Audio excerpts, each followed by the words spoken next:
Hoy nuestra mirada nacional y también regional. La nacional nos lleva a ver las posibilidades de conformación de futuro gobierno, quizá a finales del mes de febrero, inicios de marzo, quizá con Pedro Sánchez a la cabeza de un nuevo ejecutivo. Hoy vamos a ver todos los movimientos después de ese encuentro de ayer entre Sánchez y el rey Felipe VI, actualidad política que hoy desgranamos con ayuda de Joseba Ezeolaza, Jesús Barcós y José Andrés Burguete. Joseba Ezeolaza, ¿qué tal estás, Joseba? Bienvenido. Buenas tardes. Jesús Barcós, ¿cómo estás, Jesús? Buenas tardes, muy bien. Intensa la actividad política, Intensísima, ¿verdad? y lo que queda, ¿no? Las próximas semanas, como Desde bien luego. comentabas. José Andrés Burguete, ¿cómo estás, José Andrés? Hola, ¿qué tal, Amaya? Muy buenas tardes. Con interés se mira, desde luego, ¿no? Cada uno de los pasos que dan nuestros líderes políticos. Interesante. Veremos a ver si no es una salida de caballo andaluz y retirada de burro manchego, pero de momento interesante la realidad política. A ver, ¿qué perspectivas vemos a Pedro Sánchez y qué posibilidades, por los movimientos que ha empezado ya a dar, de conformar un nuevo gobierno? Bueno, de momento él ha asumido el reto que Su Majestad el Rey le ha encomendado de que intente configurar un gobierno después de, yo creo, de un movimiento bastante hábil, por lo menos desde el punto de vista de ganar tiempo de Mariano Rajoy y del Partido Popular, siendo conscientes de que no tenían ninguna posibilidad en esta primera fase de poder tener un respaldo suficiente para poder ser investido.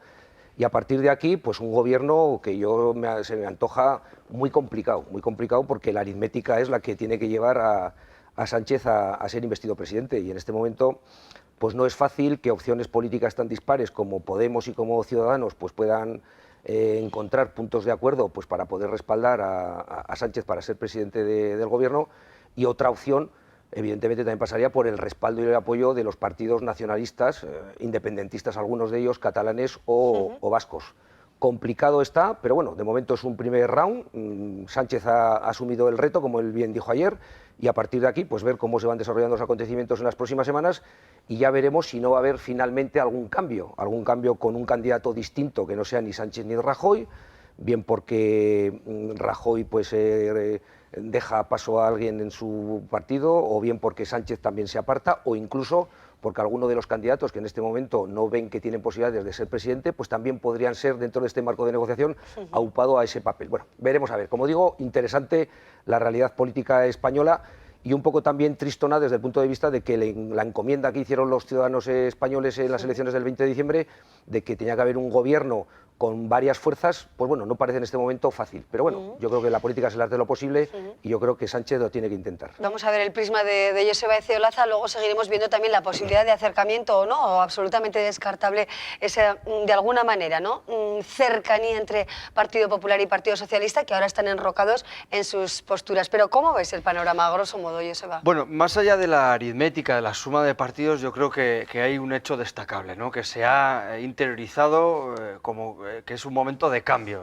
Antes de ayer o ayer, Pedro Sánchez hablaba de regeneración democrática, hablaba de medidas contra la corrupción, hablaba de profundización en el federalismo, es decir, conceptos e ideas que hace un año pues Partido Socialista y el Partido Popular para nada manejaban, ¿no? Yo creo que ese mensaje de que es un momento de cambio, es un momento de la historia contemporánea, que estamos en un momento de cambio, yo creo que lo han recogido y entiendo que lo han entendido bastantes, ¿no? ¿Qué aristas le pueden salir a Pedro Sánchez en este trayecto difícil hacia la presidencia del gobierno o hacia la configuración de un nuevo ejecutivo, Jesús? Uy, muchísimas. Hoy creo que es recomendable un artículo de Víctor Goñi en Diario Noticias. Lo primero decía, todos los caminos llevan a explorar el acuerdo o el posible entendimiento con Pablo Iglesias, que no es nada fácil, pero también está la arista del propio Partido Socialista con los varones, la palabra de la militancia en última instancia, que pudiese facilitar un acuerdo. Y además yo añadiría otra, que es ante la opinión pública la sensación, como decía ahora mismo Joseba, clara de que sí, estamos en un momento de cambio, pero también la sensación de que ese cambio está forzado por las circunstancias. Que ni Albert Rivera, y hoy salía en Twitter de maldita hemeroteca, ¿no?, declaraciones de hace un mes, ¿no?, ni Albert Rivera quería este escenario, ni Pedro Sánchez, ni Mariano Rajoy. ¿Creéis que alguien busca la humillación de Pedro Sánchez? Hombre, pues yo creo que ponerle en un aprieto a Pedro Sánchez, sin duda, y no solo desde fuera, sino yo creo que también desde dentro. Pero bueno, en este caso yo creo que hay que intentar por parte de los responsables políticos bueno, pues olvidar, si es posible, que no siempre es posible, ni tampoco en algunas ocasiones se quiere, los intereses partidistas, y yo creo que España en este momento necesita de un gobierno con un respaldo importante, un respaldo que no tiene que estar desde el punto de vista solamente aritmético, como bien se decía, sino también de lo que podría ser un programa para los próximos 4 años en España. España tiene gravísimos problemas y por tanto no puede tener un gobierno débil que no sea capaz de encararlo, y en ese sentido yo creo que tanto interna como externamente, pues claro que hay gente que se la tiene guardada a Pedro Sánchez y que están con una media sonrisa esperando a ver si Pedro Sánchez finalmente se da el batacazo y a partir de ahí pues pueden alumbrarse otras alternativas. Pero en ese sentido yo digo que hay muchos problemas. España es un país que está endeudadísimo, como casi ninguno de la Unión Europea, es un país que tiene unas tasas altas de desempleo, tenemos la mayor tasa de desempleo juvenil, tenemos un problema de identidad nacional evidente, y por tanto yo creo que se necesita de un gobierno con un respaldo fuerte, y por tanto yo creo que es más importante el programa y las ideas que se van a poner en marcha que quién lo va a encarnar y quiénes van a ser las personas que van a configurar ese próximo gobierno. A Navarra, ¿qué gobierno le conviene más? Bueno, es difícil, ¿no? Pero bueno, yo creo que en todo caso lo que más conviene desde mi punto de vista es un gobierno de izquierdas, ¿no? Un gobierno progresista. Yo creo que hay un mensaje evidente, ¿no? Nunca más un gobierno que dé la espalda a la gente, ¿no? Nunca más un gobierno que dé la espalda a las necesidades sociales. Nunca más un gobierno que priorice pagar a los banqueros y sus excesos y no proteger a la gente, ¿no? Nunca más un gobierno de la insensibilidad social, ¿no? Nunca más ese tipo de gobierno, ¿no? Yo creo que ese es un mensaje principal que tenemos que entender, ¿no? Y me da la sensación de que el error, como decía José Andrés, uno de los errores de Podemos, que ha sido el de proponer ya ministerios, va a ser una coartada perfecta para el Partido Socialista para no intentar ese gobierno de izquierda. Quizá ese fue el error, también lo ves así, Jesús, bueno, pues ese fin de semana o ese viernes, ¿no? Si no recuerdo mal, en el que Pablo Iglesias, después de su conversación con el jefe del Estado, bueno, hizo una propuesta pormenorizada, ¿no? De carteras, de ministerios, con nombres y apellidos. ¿Ese fue quizá el error que puede suponer una mala estrategia en este momento? Es que la política va tan rápido, creo que en estos momentos va a tal velocidad que si a lo mejor en ese momento, en ese preciso momento, le sirvió para marcar la iniciativa y no quedarse a remolque de Pedro Sánchez, una semana después ya parece un gesto totalmente anticuado y totalmente fuera de lugar. Y creo que habrá, digamos, réplicas, ataques, contraataques, ¿no? Como si fuese una carrera ciclista donde cada uno sigue tomando posiciones. Porque no lo olvidemos, como decía José Andrés, aparte, digamos, de la suma y de la estrategia que tiene cada partido para quedar bien ante su electorado de cara a una eventual repetición de las elecciones, está, yo creo que eso sí también está asumido en los candidatos, lo difícil que luego va a ser gobernar y poder crecer de cara a unos siguientes comicios. Ciudadanos, por ejemplo, se juega mucho si entra en el gobierno. Bueno, si nos acercamos también al gobierno de Navarra con fuerzas muy diferentes, ¿no? Con tintes políticos muy distintos, podríamos trasladar bueno, esta mirada que tenemos quizá en Navarra al ámbito nacional, en el caso, ¿no? De que se configure un gobierno también tan variado, por ejemplo, con Ciudadanos, con Partido Socialista, bueno, pues con las debidas diferencias, ¿no? Que tiene, pero es decir, con fuerzas de diferente calado, con intereses sociales distintos, cuestiones nacionalistas o soberanistas muy distintas. ¿Veis algún símil, alguna proximidad entre uno y otro? Hombre, el símil de que efectivamente se está planteando, bueno, pues tanto en España como en Navarra en este momento, bueno, pues un gobierno de distintas fuerzas, que yo creo que eso supone ya un avance. O sea, yo creo que está archidemostrado que las mayorías absolutas acaban dando un mal resultado para el conjunto de la ciudadanía. Entonces yo sí que creo que es positivo el que haya gobiernos de coalición, en el que todo el mundo tenga que dejar pelos en la gatera, en el que todo el mundo tenga que eliminar maximalismos para poder poner encima de la mesa el interés general, el bien común, y a partir de ahí ser capaces de llegar a un acuerdo. Y yo que he participado, bueno, y algunos de los aquí presentes también, en la configuración de gobiernos de coalición, de distintas opciones políticas, siempre más o menos semejantes, porque si no es muchísimo más complicado, yo en ese sentido creo que hace mucho, en aras a un buen fin de la iniciativa, la sintonía personal de quienes se sientan en la mesa, y eso me parece que es fundamental, y en este marco en el que nos estamos moviendo ahora mismo en España, me parece que eso es un hándicap muy importante, más allá de las ideas, donde pueda haber una cierta sintonía entre el Partido Socialista y Podemos. Es mejor no mirar la hemeroteca de un mes aquí, porque entonces nos encontraríamos con una, como dice Jesús, con unas cosas que nos llamarían a todos mucho la atención. Pero más allá de eso, donde yo creo que sí que puede haber un tronco común desde un punto de vista progresista, yo creo que hace mucho la sintonía que pueden tener los líderes políticos. Y me da la sensación que entre Sánchez y Rajoy la sintonía es menos cero. Entre Pablo Iglesias y Pedro Sánchez, pues también me parece que la sintonía está muy alejada. Puedo encontrar más cercanía entre Podemos, y eso también hace mucho el carácter de la persona, entre Ciudadanos, Albert Rivera y Pedro Sánchez. Pero claro, cuando es necesario el respaldo de 3, 4, 5 o incluso hasta 6 grupos para configurar un gobierno, a mí se me hace muy complicado en este momento que la fórmula que se está planteando en este momento acabe de cuajar. La sintonía personal también, ¿no? Es otro valor a tener en cuenta, no solo los programas, sino también, bueno, pues ese, valga la expresión, feeling o esa empatía también entre los diferentes líderes. ¿Crees que es importante realmente? Importantísimo, no solo la configuración de gobiernos, sino también la configuración de diferentes coaliciones electorales para presentarte, ¿no? No solo es importante expresar un deseo, quiero gobernar contigo, sino que para mí lo más importante es tener la confianza para hacerlo, ¿no? Si no, los 4 años, esa travesía se hace larguísima y se hace poco productiva para la sociedad, que es de lo que se trata, ¿no? Estoy de acuerdo con José Andrés que las mayorías absolutas en este país han sido muy negativas, ¿no? Hablamos de la mayoría absoluta de Felipe González, que nos metió en la OTAN y inició un proceso de desindustrialización del país, y la mayoría absoluta de Aznar y su Irak y Prestige, ¿no? Siempre que ha habido mayorías absolutas ha sido negativo, ¿no? Yo creo que en este caso tenemos un cuatripartito en el Gobierno de Navarra que en muchísimas tensiones y que no hay que ocultarlas. Y además yo creo que es importante decirlos, que hay tensiones, hay problemas, pero más allá de eso es el reflejo de la propia sociedad, de la propia pluralidad de la sociedad, y yo creo que eso siempre es positivo. Me gustaría también que viéramos las consecuencias del necesario apoyo de los nacionalistas, ¿no? Como citaba José Andrés, de Esquerra Republicana de Cataluña, por ejemplo, a ese futuro gobierno que puede conformar Sánchez. ¿Qué consecuencias puede tener el imprescindible voto del Partido Nacionalista Vasco o de Esquerra Republicana? Bueno, tengo la impresión de que son dos casos distintos, ¿no? Y que Pedro Sánchez ha hecho una diferencia clara. Por un lado está el PNV, yo tengo la impresión de que hay mucho avanzado en estos últimos meses de cara a ese posible entendimiento, y por otro lado está Esquerra Republicana, claramente independentista dentro del proceso catalán, y me imagino que a Esquerra Republicana, por lo que ha dicho también Pedro Sánchez, con una abstención bastaría y no se le pediría más. Porque no sería bueno seguramente ni para Esquerra Republicana ni para Pedro Sánchez, que llevaría, digamos, esa remora a partir del minuto cero, ¿no? Porque bueno, ahí las cuestiones soberanistas quizá podrían no ser tan líneas rojas como las apuntadas por Pedro Sánchez en toda la campaña, ¿no? Sí, lo que pasa es que si hacemos una cierta retrospectiva y echamos la vista atrás... Lo dicho ya no sirve tanto. No, y además de eso es curioso ver cómo en este momento quien ha radicalizado su discurso hasta límites insospechados ha sido el nacionalismo catalán, cuando...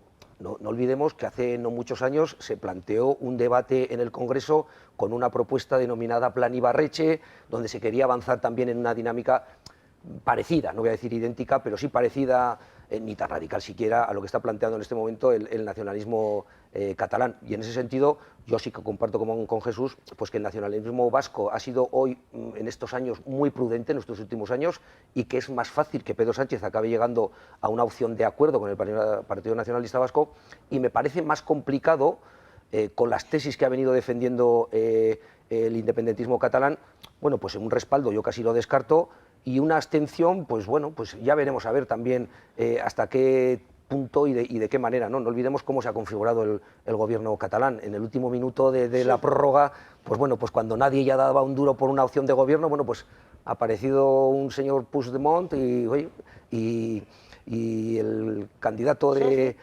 Junts pel Sí pues se apartó y bueno, ya ha habido un gobierno. Por tanto, yo creo que este es un proceso que va a ser un poquito largo, que si hay negociación alguien tiene que dejar pelos en la gatera, por tanto los maximalismos en casa, y si no, no habrá acuerdo. Vamos a ver qué dice Navarra también, ¿no? La responsable, la secretaria general de los socialistas navarros, María Chivite, estuvo ayer en el cara a cara con Roberto Cámara y nos habló también de futuras alianzas electorales. Vean. Yo creo que un gobierno tiene que estar basado en la confianza. Creo que Podemos en estos momentos no se fía de nosotros, ya lo está demostrando. A mí, desde luego, las actuaciones de Pablo Iglesias demuestran que en realidad no quiere pactar con nosotros, porque tú no tratas así con alguien con quien quieres formar gobierno, ¿no? Y por lo tanto, como tiene que estar basado en la confianza, yo creo que sería bueno un gobierno nombrado por Pedro Sánchez. Bueno, la confianza, ¿no? Que eso era uno de los argumentos que se esgrimían aquí precisamente, como nos decía José Andrés y coincidíais todos, que es importante, ¿no? Es la opinión de la líder socialista en Navarra. Si cambiaran las caras, ¿no? Si cambiaran las caras de los principales líderes que tienen que negociar ahora este paso tan importante en esta legislatura, las cosas podrían cambiar. Es cuestión de caras para bien y para mal en este caso. Prescindir de Pedro Sánchez en favor de otro líder, prescindir de Rajoy en favor de otro, y lo mismo en el caso, por ejemplo, de Ciudadanos. Bueno, lo primero, hay un manejo de los tiempos y como comentabas el ejemplo catalán, en el último minuto pueden pasar muchas cosas y aquí, desde luego, hasta que termine todo el plazo de negociación, pero todo es hasta el último minuto, pueden pasar muchas cosas. Y lo segundo, que es importante, es que por lo menos al inicio de las negociaciones irán gente distinta, se sentará gente distinta que los líderes como tal, y en ese cruce también personal, humano, etcétera, de ir avanzando, bueno, pues digamos, será un trabajo que les llegue a los líderes ya hecho. Con lo cual, no solo tendemos la tendencia a personalizar mucho en cuatro caras, pero ese clima de negociación, esos maximalismos, esa cintura, tiene que funcionar en cada uno de los equipos que lleguen a esa negociación. Efectivamente, vamos a recordar las palabras de ayer, tanto de Pedro Sánchez como del presidente en funciones, Mariano Rajoy, después de conocer estos movimientos políticos en España. Le ha dicho al rey lo que había anunciado. El Partido Socialista está dispuesto. Le dice a quien tiene que proponer un nombre que si vuelve a declinar Mariano Rajoy, la salida pasa por él. Queremos desbloquear esta situación y, por tanto, estamos dispuestos a dar un paso al frente. Se siente fuerte y está preparado para buscar el acuerdo en el mismo momento en que se lo pida. No se puede esperar un minuto más. Así que Sánchez ha llegado a su rueda de prensa en el Congreso sabiendo que los periodistas iban a estrechar el cerco sobre cómo y con quién y durante cuánto tiempo. Me habéis puesto esto un poco estrecho, ¿eh? Sánchez define su gobierno y al progresista y reformista le añade un adjetivo. Gobiernos transversales. Así que ahora, y si se lo encargan a él, sí está dispuesto. Con el PP hablaré, por supuesto. Representa a 7 millones de españoles que me merecen todo el respeto. Respeto que asegura le faltó Pablo Iglesias con arrogancia y desplantes, así que le pasa la pelota a Podemos. Para poder hay que querer. Y, por tanto, se abrirá el momento cuando llegue de saber si Podemos realmente quiere. Tanto a Podemos como a Ciudadanos les combina explorar qué pueden hacer juntos, y lo argumenta así. Si respaldan el cambio político que puede liderar el Partido Socialista o si permiten que siga gobernando el Partido Popular durante 4 años más. Y ante la insistencia de los periodistas, ¡qué peligro! no le ha quedado otra que ponerse un plazo de negociación. Escuchen. En el mayor breve tiempo posible. Y todo solo si Rey le llama a él. Que de lo que se trata es de intentar tener investidura y, como le he dicho yo no puedo ser investido si no tengo algún tipo de entendimiento con el Partido Socialista. Es decir, puedo tener entendimiento con otras fuerzas políticas, pero no sería suficiente porque la aritmética es como es y no la podemos cambiar. Y es muy difícil tener, como he señalado antes, acuerdo con el Partido Socialista cuando se ha negado de forma sistemática, insisto, no al acuerdo, que puedo entenderlo, pero sí al diálogo, que no puedo entenderlo. Palabras de lamento, ¿no?, del presidente Rajoy por la imposibilidad de un acercamiento mayor con el Partido Socialista, una idea que tiene muy clara Sánchez prácticamente desde el principio. Sí, yo creo que es importante destacar que, primero, para abordar una negociación, las líneas rojas son muy malas consejeras, ¿no? Como ha dicho Jesús antes, no solo lo que se ha dicho en campaña, pues si se dice con mucha arrogancia o mucha actitud categórica, luego se vuelve en tu contra, sino también las líneas rojas, ¿no? Podemos, por ejemplo, establecer una línea roja que era el derecho a decidir. Bueno, pues ya no parece que eso sea una línea roja, ¿no? Y luego otros, desde luego, no olvidan, me imagino, que el Partido Socialista fue uno de los que firmó la reforma laboral y un montón de medidas antisociales en la última época de Zapatero, ¿no? Todas esas cosas yo creo que no facilitan pues nada un buen clima de negociación, ¿no? Bueno, lo que se ha añadido, por supuesto, los casos de corrupción en Valencia, que es otro de los argumentos, ¿no?, que esgrime el Partido Socialista. Sí, yo le estaba viendo al presidente en funciones, a Mariano Rajoy, Y yo creo que es un líder ya amortizado desde el reconocimiento, por lo menos desde mi parte o desde mi punto de vista, de que ha hecho un movimiento táctico inteligente. Seguro que por mor de las circunstancias y porque no quedaba otra. Pero yo creo que ha ganado tiempo, ha trasladado toda la presión, en este caso, al candidato del Partido Socialista, y si el candidato del Partido Socialista no es capaz de fraguar un acuerdo, las posibilidades de que haya un gobierno del Partido Popular yo creo que crecen extraordinariamente. Pero Mariano Rajoy a mí me parece que es un líder ya, en este caso, amortizado, que forma parte más del pasado que del presente y, por supuesto, que del futuro, y, por tanto, yo creo que es la hora de otros líderes o de otras personas del Partido Popular que representen una visión distinta, más moderna y, por supuesto, donde el brazo duro de la ley caiga en el ámbito de la corrupción con menos permisividad de la que ha tenido el presidente en funciones. Por cierto, un detalle comunicativo, cuando hablábamos de la importancia de lo personal, no sé si os fijasteis ayer a Pedro Sánchez dirigiéndose por el nombre de pila a cada uno de los periodistas, de las periodistas en la rueda de prensa. Yo creo que disfrutó de ese momento, de esa atención, pero sabía el nombre de cada una de las personas que le preguntaban y alguien puede decir, hombre, lo normal en ese día a día, pero bueno, todo ahonda en un clima de relación y de cercanía. Otra cuestión de atención fue que contra lo que se suele conocer en los últimos tiempos, que era bueno, pues hacer declaraciones y no habilitar o no permitir preguntas, bueno, pues ayer se estuvo abierto a todas y cada una de las preguntas e imagínate de cómo vienen, ¿no? Pues unos vienen por aquí, otros vienen por allá, unos meten el dedo y otros meten la mano, ¿no? En ese sentido, en el sentido de ser incisivos, ¿no? Y yo creo que ahí, pues Pedro Sánchez, bueno, pues mantuvo el tipo más allá de que se comparta su posición. Además también para estar en directo, y eso también lo sabían, y Albert Rivera, de conexiones en directo, de sumar minutos. Sí, bueno, esa fue la puesta en escena y es verdad que, bueno, esperemos que si es así, ¿no? Y si es presidente Sánchez, atienda de la misma manera a los medios de comunicación, con todas las preguntas abiertas y eso será para tirar de hemeroteca también, ojalá sea así en el caso de Sánchez o de cualquier otro político, ¿no? Que se debe a los conciudadanos y a los periodistas que hacemos, bueno, de vehículo transmisor entre unos y otros. Antes de terminar la tertulia me gustaría dar un repaso breve también a otra cuestión que en Navarra desde luego preocupa y con la que bueno, pues estamos abriendo prácticamente los informativos y es la detención de 8 miembros, cambiamos totalmente de tema, de la peña osasunista Indargorri. 8 han quedado en libertad. Bueno, pues en principio el juez Fermín Otamendi ha tomado hoy esta decisión, algo que nos hace pensar en el fútbol, en la situación o situaciones que genera el fútbol, en lo que puede suponer también la mala práctica, ¿no? de una parte de la afición. José Andrés, ¿qué grado de preocupación observas en un hecho de esta naturaleza? Bueno, yo en este sentido, la información que yo tengo es por los medios de comunicación, que supongo que no trasladarán todos y cada uno de los detalles de los porqués, que es lo importante, y en este sentido, bueno, por mi parte, mucho respeto tanto a la labor de la policía como de la Guardia Civil y a la labor del Poder Judicial, pero no es menos cierto que al amparo del fútbol y del fútbol profesional de alto nivel, pues bueno, pues se han ido introduciendo, no solo en Osasuna, sino también en otras sociedades deportivas o en otros clubes, bueno, pues unos grupos que yo creo que el fútbol no es un fin, sino que es un medio. No se va a disfrutar, sino que se va a intentar encontrar otros elementos de confrontación, y yo que soy un asiduo del Sadar, pues veo como desde ese Indargorri, bueno, pues se ha insultado durante mucho tiempo con absoluta impunidad, bueno, pues a gente de Navarra y a las aficiones de otros equipos que han venido,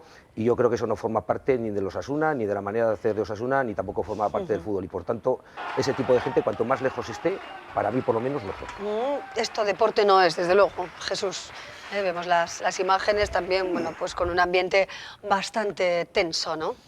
Es lo que decía José Andrés, que nos hemos acostumbrado desde la presunción de inocencia, por supuesto, y desde digamos, la necesidad de un poco más de perspectiva para analizar esta actuación.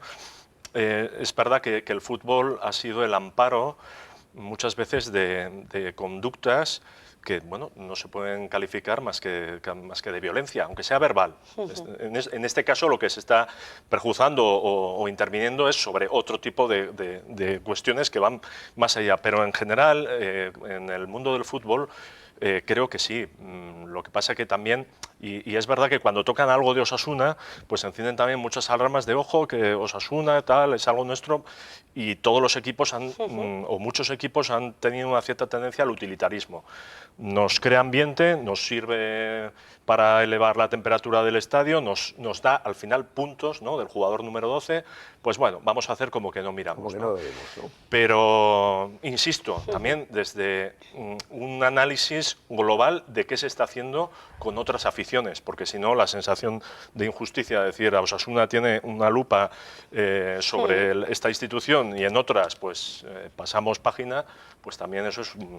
Claro, bueno. Algo tendrá que cambiar, ¿no?, en el fútbol, desde luego, ¿no?, o situaciones de esta naturaleza que desde luego no son estrictamente deportivas, sino que además se hace alusión, el propio juez hace referencia a miembros de esa peña y no a la peña en su conjunto, ¿no? Pero Sí, es importante el matiz, ¿no?, que se aporta también desde justicia, Joseba. Claro, a mí, por ejemplo, del fútbol o de este tipo de aficiones, lo que me sobra es que un chaval, por llevar la camiseta del Real Madrid, pues reciba un puñetazo en el Sadar, ¿no? O por que un chaval lleve la camiseta de Osasuna, vaya a Zaragoza y le pegue, ¿no? Todo eso a mí me sobra, ¿no? Me sobra cuando aficiones gritan maricón a un futbolista, me sobra cuando aficiones hacen el ruido de los monos cuando un jugador es brasileño de color negro, me sobra cuando a un portero se le grita judío por su religión, me sobra cuando a un jugador de Logroñés se le insulta español, me sobra cuando ocurre lo mismo con nuestros jugadores. Todo ese tipo de cosas me sobra, ¿no? Pero es inevitable, como decía Jesús, también la comparación, ¿no? Y hay bastantes aficiones, por ejemplo, el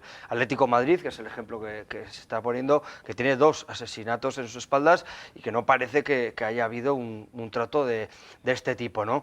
Muchísimas veces, yo también que he ido mucho al Sadar, hemos visto cómo aficiones de otros equipos han entrado al Sadar con banderas neonazis o con banderas franquistas, ¿no? Yo creo que es importante que la regla sea para todos igual y que haya un tratamiento pues, lo más objetivo posible, con el objetivo de sacar la intolerancia de los campos de fútbol, ¿no? No es normal que un chaval de Graderío Sur, por ejemplo, sea detenido por llevar un Arrano Belcha, que no es una bandera que a mí me guste, ¿no? Pero yo creo que ese tipo de cosas pues, no ayudan para nada a que haya un buen clima, ¿no? Sobre todo cuando hemos visto otras aficiones que han entrado con banderas nazis o este tipo de cosas, ¿no? Bueno, atención, por tanto, ¿no? Muy especialmente también para los jóvenes aficionados al fútbol, bueno, pues que de alguna manera bueno, pues ven este espectáculo que nada tiene que ver, bueno, pues con el deseo de que su equipo gane o sea el mejor, ¿no? Mal ejemplo, desde luego, para chavales que son caldo de cultivo de los campos de fútbol, de la pasión por Osasuna en muchos casos, bueno, aquí en Navarra o por otros equipos, ¿no? Pero bueno, nos quedamos con este hecho judicializado de momento y veremos a ver cuáles son las siguientes decisiones que se adopta por parte del juzgado de instrucción número 2 de Pamplona. José Andrés Burguete, muchas gracias por acompañarnos. Gracias a ti, hoy análisis tranquilo, podríamos decir, de la actualidad política. Gracias, Jesús Barcos. Gracias, Joseba Ezeiolaza. Hasta pronto. Vamos a hacer una breve pausa y luego seguimos con otros temas que nos alejan de alguna manera de la actualidad política y nos centran más en el panorama cultural navarro.